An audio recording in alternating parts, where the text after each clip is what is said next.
మన దీంట్కి వచ్చేప్పటికి అంటే ఇప్పటివరకు మనం మాట్లాడుకుంటున్నవన్నీ కూడా లాస్ట్ టైం నారో మార్జిన్ తోటి గెలిచిన సీట్లు, ఓడిపోయిన సీట్లు, గెలిచినవి ఓడినవి రెండు. Correct.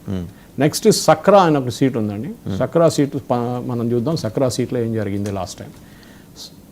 సక్రా seat last time Janata Dal United Ashok Kumar Chaudhary ఆయన కలిసింది 1500 ఓట్లతో, 1537, 1537 ఓట్స్ అని కలిసింది.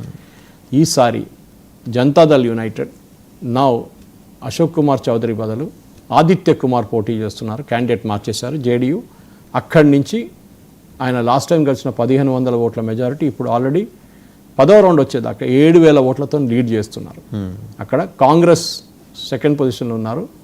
జన్ సురాజ్ పార్టీ మన ప్రశాంత్ కిషోర్ థర్డ్ పొజిషన్లో 2000 ఓట్లతో ఉన్నారు. నథింగ్. చాలా హైప్ చేశారండి వీళ్ళని.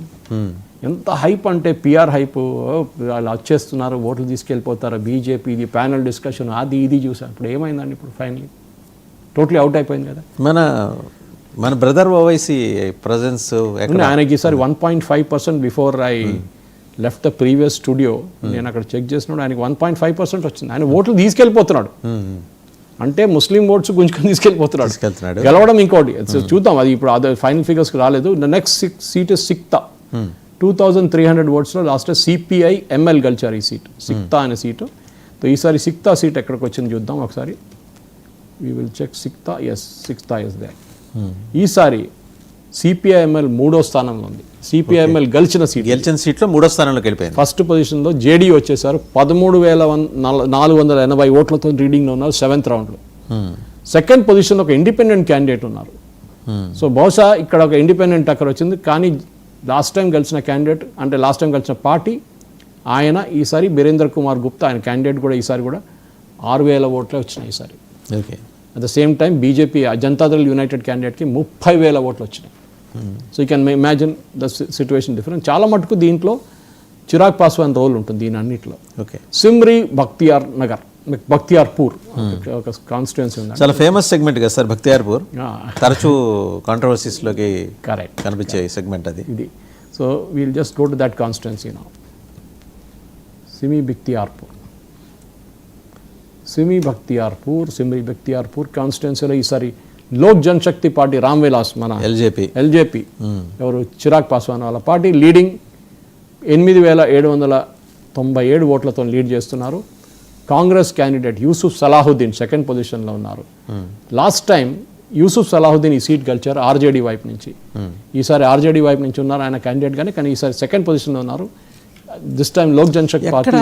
సార్ ఆర్జేడీ ఈ ఎలిమెంట్ పట్టుకోవడంలో మిస్ అయింది అంటే వాళ్ళు ఓవరాల్గా వాళ్ళది ఒకటి అజంప్షన్ ఏంటంటే ముస్లిం యాదవ్ ఓట్ బ్యాంక్ మాకే వస్తుంది, ఎక్కడికి వెళ్ళరు, మా దగ్గరే ఉంటారు, ఇంకెవరికి ఓటు వేయరు, మా ఇంటి పాలేళ్ళు అన్నట్టు చూశారు. అది ఈసారి మారిపోయింది మొత్తం. ఇంకోటి వాసుదేవన్ గారు చాలా క్లియర్గా ముస్లిం ఓట్ బ్యాంక్, ఇప్పుడు మీరు దీంట్లో ఎగ్జాంపుల్ తీసుకుందాం సీమాంచల్ ఏరియా ముస్లిం కిషన్ గంజ్ అక్కడే ఉంది. అర్యారా కిషన్ గంజ్ ఎన్నిసార్లు సీమాంచల్లో 35 సెగ్మెంట్స్ ఉన్నాయి కదా, 24 కాన్స్టిట్యున్సీ. దాంట్లో చాలా మటుకు కాన్స్టిట్యున్సీలో ముస్లిమ్స్ కిషన్ గంజ్లో 60% అంటే కొన్ని కాన్స్టిట్యున్సీలు 40, కొన్ని 30 is a big number. 30% definite 20 ఉంటే కూడా చాలు వాళ్ళకి. అట్లాంటి కాన్స్టిట్యున్సీలు ఉన్న 24 కాన్స్టిట్యున్సీలు ఉన్న సీమాంచల్ ఏరియాలో ఎన్డీఏ 17 స్థానాలు గెలిచారు.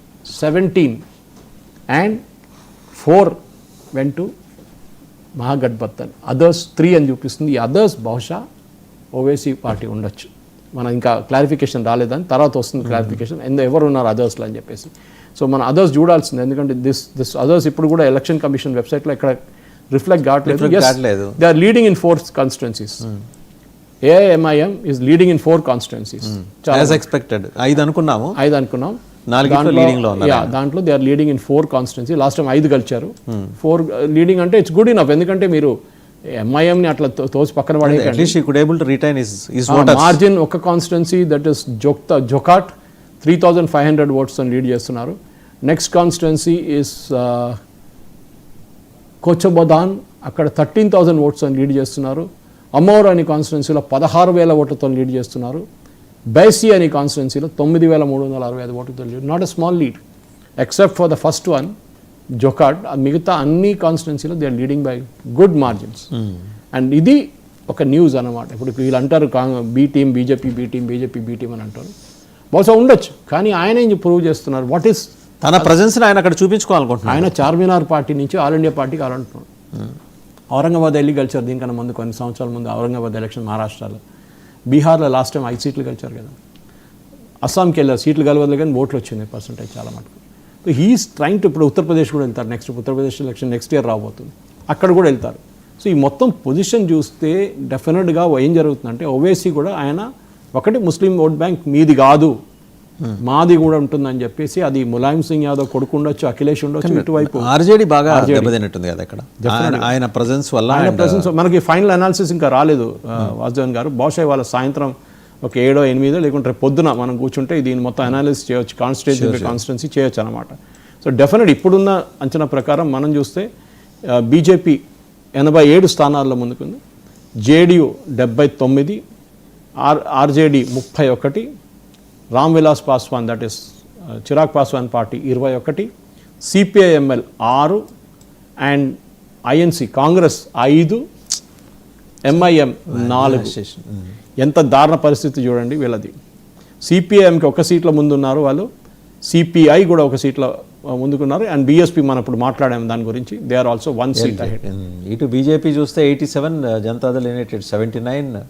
అదే మన ఎలక్షన్ కమిషన్ వెబ్సైట్ నుంచి రీడ్ చేస్తున్నాను నేను. I think all the channels are reflecting that number. So మీరు అలయన్స్ చూడండి, 194 బీజేపీకి వచ్చింది ఇప్పుడు, అంటే ఎన్డీఏ అలయన్స్కి. ఎంజేపీ 44 అండి. 44. వాట్ ఈస్ ఆర్జేడీ 31కి పడిపోయింది, Congress 5, VAP party 0, left 8. Left బాగానే ఉంది పర్ఫార్మెన్స్, లెఫ్ట్ వాళ్ళు రిటైన్ చేసుకుంటున్నారు, వాళ్ళకంటే లాస్ట్ టైం 12 వచ్చినాయి, ఈసారి తగ్గింది వాళ్ళది కొంచెం. And Jan Suraj 0. Last time మీరు చూస్తే లాస్ట్ టైం వీళ్ళకి 77 సీట్లు వచ్చినాయి లాస్ట్ టైం గఠబంధన్కి. సో 77 నుంచి 44కి పడిపోయారంటే 33 సీట్స్. yes, దీంట్లో ఒక 20 సీట్స్లో ఇతని ఇంపాక్ట్, చిరాగ్ పాస్వాన్ ఇంపాక్ట్ డెఫినెట్గా ఉంటుంది. ఎందుకంటే అది చాలా మటుకు లాస్ట్ టైం ఒక మిస్అండర్స్టాండింగ్ జరిగింది. లాస్ట్ ఎలక్షన్లో వీళ్ళు కావాలని చెప్పి వీళ్ళు క్యాండిడేట్స్ నితీష్ కుమార్ వ్యతిరేకంగా పెట్టారు.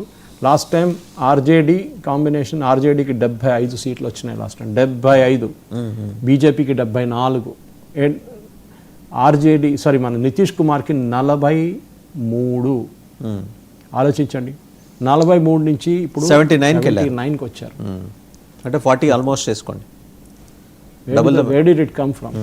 న్యాచురల్లీ చిరాగ్ పాస్వాన్ వైపు నుంచి, పాస్వాన్ 21. కానీ ఇవాళ నైట్ బహుశా కూర్చొని ఒక 9 దాకా రిజల్ట్ అని వచ్చిన తర్వాత నేను కూర్చొని అనలైజ్ చేసి, బహుశా మేము పొద్దున్న రేపు ఆఫ్టర్నూన్ మనం కూర్చొని దీన్ని మొత్తం డైసెక్ట్ చేయొచ్చు.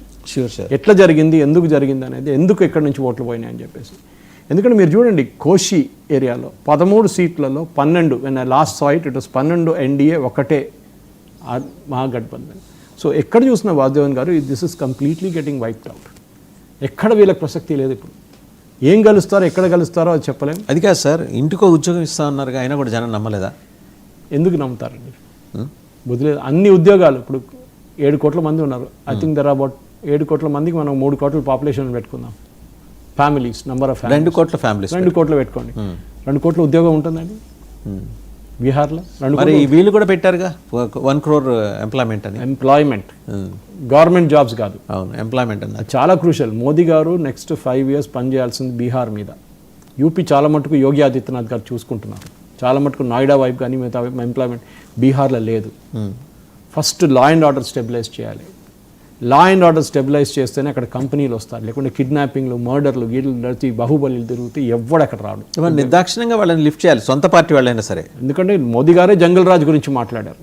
ఇప్పుడు మీ చేతిలో పవర్ ఉన్నప్పుడు మీరు జంగల్ రాజ్ని ఎట్లా ఆడుకుంటున్నారో మీరు చూపించాలి. అది ఒక candidate, yeah, and Amit Shah గారు చేపించారు. మన ఒక క్యాండిడేట్, జేడీయూ క్యాండిడేట్ ఒక మర్డర్ కేసులో ఇన్వాల్వ్ అయితే రాత్రికి రాత్రి అమిత్ షా అరెస్ట్ చేపించారు. బీహార్ గవర్నమెంట్ చేయలేదు. డిప్యూటీ చీఫ్ మినిస్టర్ బీజేపీ ఆయన ఫోన్ చేసి నాకు నెక్స్ట్ 2 hours వీడిని లేపుకోవాలని చెప్పేసి అరెస్ట్